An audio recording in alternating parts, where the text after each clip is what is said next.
When we talk about the concept of free fall, now state that the acceleration of a free fall for a body near to the earth is constant and is approximately 10 metre पर second. क्यों?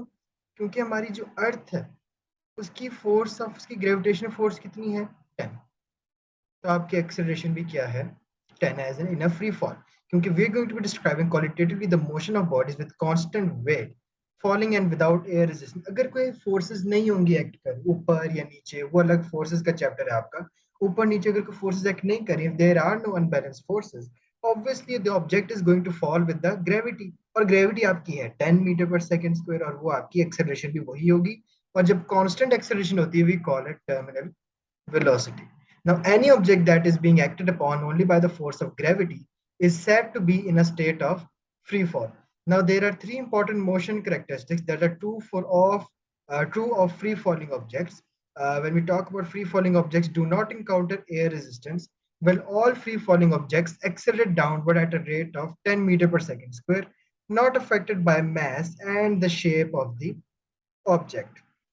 जैसे कि आप यहाँ देख सकते हैं, there comes a point every आपकी जो वेलोसिटी है वो कितने कितने से इंक्रीज कर रही है? 10 10 10 10.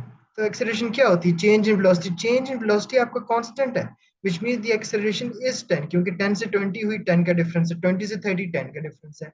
And we call it terminal velocity of a free falling body. इसको हम क्या कहते हैं? Terminal velocity. कांस्टेंट वेलोसिटी भी कह सकते हैं, but we call it terminal velocity और कांस्टेंट एक्सेलरेशन. जैसे कि sky diving, at the start of his jump the air resistance is zero, so he accelerates downward. जब एयर रेजिस्टेंस नहीं है कोई, सिर्फ उसका वेट ही है, तो आपकी एक्सेलरेशन बहुत ज्यादा होगी, क्योंकि सिर्फ एक ही फोर्स नीचे की तरफ आ रही है. थोड़ी देर बाद as his speed increases his air resistance will also increase. जैसे जैसे उसकी स्पीड इंक्रीज होती है, थोड़ी सी एयर रेजिस्टेंस आ जाती है, लेकिन अभी भी वेट आपका ज्यादा है और एक्सेलरेशन आपकी हो रही है. Eventually the air resistance will be big enough to balance. थोड़ी देर बाद क्या होगा? एयर रेजिस्टेंस और वेट दोनों इक्वल, विच मीन्स आपकी जो एक्सेलरेशन है वो भी एक पॉइंट पे कांस्टेंट हो जाती है, and we call it balanced forces. So how the forces change with time is due to gravity, air resistance and the net force caused by both of these forces. Gravity तो constant है, आपकी 10 है. Air resistance basically क्या है? ये forces में भी हम देखेंगे, the force of friction in air. और नेट फोर्स क्या है? जो नेट फोर्स, जैसे कि अगर आपका मैं कहता हूँ वेट 5 है, वेट 10 है, एयर रेजिस्टेंस 5 है, नेट आपका क्या है? 10 माइनस 5 5. और ओवरऑल फोर्स कहाँ पे? नीचे की तरफ ही है अभी भी ज्यादा. ऊपर की तरफ 5 थी, नीचे की तरफ 10 थी. नेट फोर्स क्या है? 10 माइनस 5 किया है, आंसर आया मेरा 5, और उसकी डायरेक्शन क्या है? Towards the larger force, weight, उसको हम नेट फोर्स कहते हैं. तो ये आपका कुछ इस तरह का ग्राफ बनता है. देयर कम्स अ पॉइंट जहां पे आपकी फाइनली ये टर्मिनल वेलोसिटी रीच कर जाएगी, जैसे कि लेट्स से 40 की 40 ही रहती है. फिर the size of the air resistance on the object depends on the area of the object and its speed. The larger the area, the larger the air resistance, the faster the speed and the larger the air resistance. वो कह रहे हैं जितना ज्यादा area होगा उतनी ज्यादा air resistance. Obviously बात है, एक टिश्यू पेपर आहिस्ता आहिस्ता नीचे जाता है. क्यों? क्योंकि उसका सरफेस एरिया ज्यादा है. एक पेपर को आप नीचे फेंके फैला के, वो बहुत आहिस्ता नीचे जाएगा.